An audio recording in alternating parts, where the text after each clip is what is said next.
There now follows an electoral broadcast by the PDP. Good evening to everybody.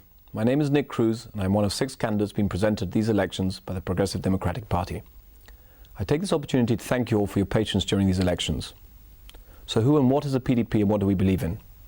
We're pretty ordinary people, all with different histories, backgrounds and experiences, but with one common passion, Gibraltar. We're enthusiastic and we're confident about a collective future and believe that with ambitious vision, common sense, planning and hard work, Gibraltar can be a huge success story. What do we believe politics is about? For us, politics is certainly not about gaining or staying in power simply for the sake of it. Politics for us is about the possibility of making Gibraltar better for all of us. We have a vested interest in it because we live, as do our families, in Gibraltar. I am the proud son of Charlie Cruz, and I am a 39-year-old barrister married to a very patient wife with 3 lovely children. I am a lawyer and I run a local firm which I founded in 1996. If Gibraltar thrives, so do we. Politics, we believe, requires vision, passion and integrity. Vision, because we believe it's essential to have a clear idea of what the future can and should bring for Gibraltar. If we're not crystal clear in our ideas, we can hardly expect you to support us. Passion, because without it there is no way that any of us can dedicate the time and effort required to convince you that our vision is the right one for the future. Integrity, because unless we remain true to our ideas, we become just like any other party, and everything we criticize about others will be true about ourselves. Our vision, identified throughout our policies, is for Gibraltar with a transparent and vibrant democracy. A Gibraltar where only the best health, housing and social services are acceptable. A Gibraltar that is bristling with opportunity for personal and corporate success.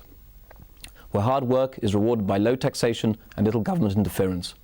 A Gibraltar that can boast equality and harmony both physically, from an environmental perspective and socially. In essence, a place we're all really proud of. We believe that to achieve this, Gibraltar needs a new type of politics. I'm not going to try and tell you that before we came along everything was bad, or that if we hadn't come along everything would collapse. Of course not. Life is rarely that black or white.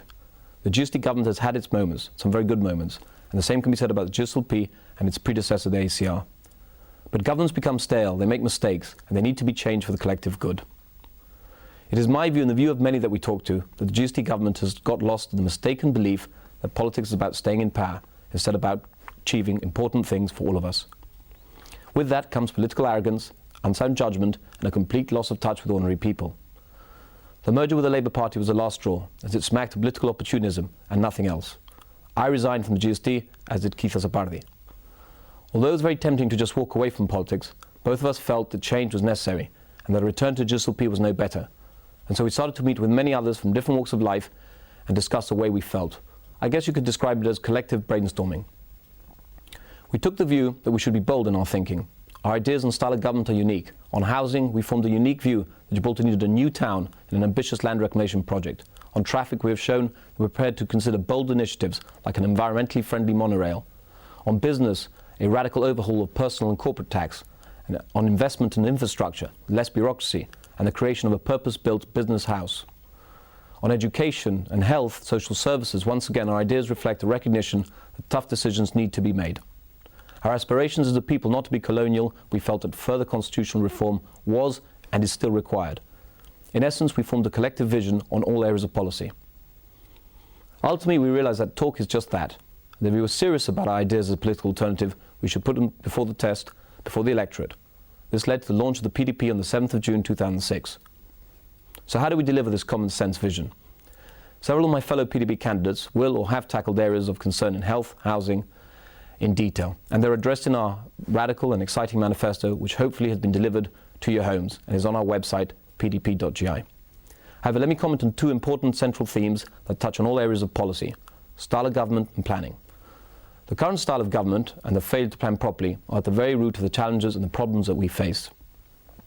In our pledge to live in democracy, announced in July 2006 and contained in our manifesto, we propose a series of checks and balances, 28 in fact, that we believe would stop a future government abusing its power.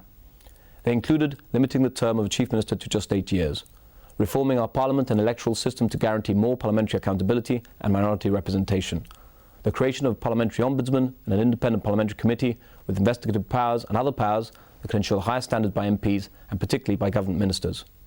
The introduction of monthly televised meetings of our parliament to include chief minister's question time. The establishment of a truly independent tender board to prevent questionable land allocation. changes to our legal aid laws to allow representative groups and individuals to challenge government decisions in the Supreme Court. We believe these and many other measures we propose would prevent the abuse of power that we believe plagues Gibraltar's everyday life.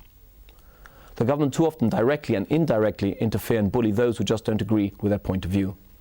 The attempt to silence Dr. Rasa referenced the GHA, the attempts to silence Joanna Hernandez referenced the possible abuse of patients in the Dr. Heraldi home, etc. Perhaps the most glaring example was the Roja tanks debacle.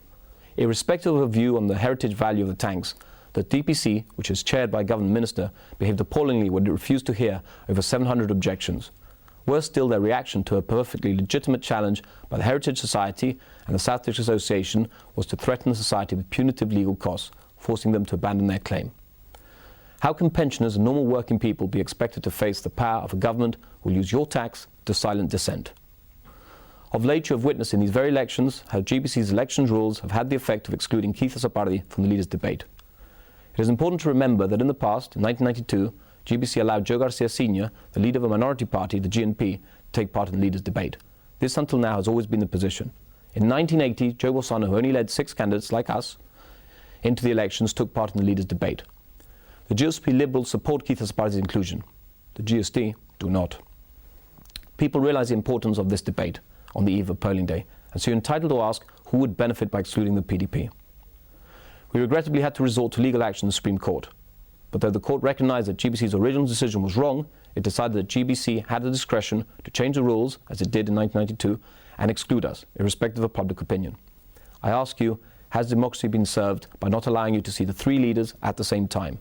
I don't believe so. We have repeatedly challenged the other parties to a leaders' debate in public. In fact, even the Youth Association proposed one. Joe Posano has accepted, Peter Caruana has refused. What this sorry episode does demonstrate is that we, the PDP, will not buckle under pressure, and we refuse to be bullied. This type of abuse of power is dangerous, and it's scary for all of us, because one day any of us could be the victim. Gibraltar shouldn't tolerate it, and you, the electorate, will have a chance to express your view on the 11th of October.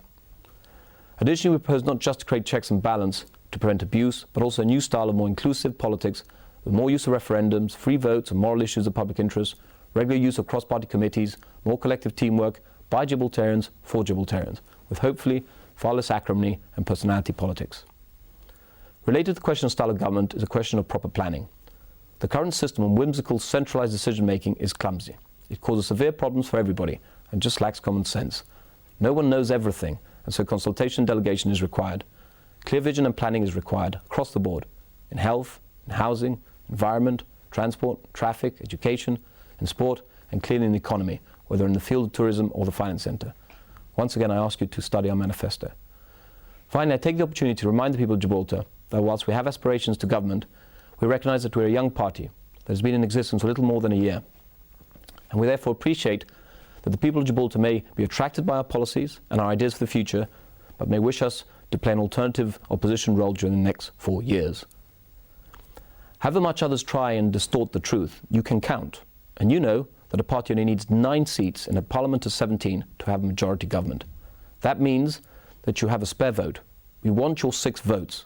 But if on this occasion you have decided to block vote any other party, you can still give us that extra vote, ensuring that a young, passionate and fearless political alternative can be your voice for the future. Thank you, good evening and God bless. That was an electoral broadcast by the PDP.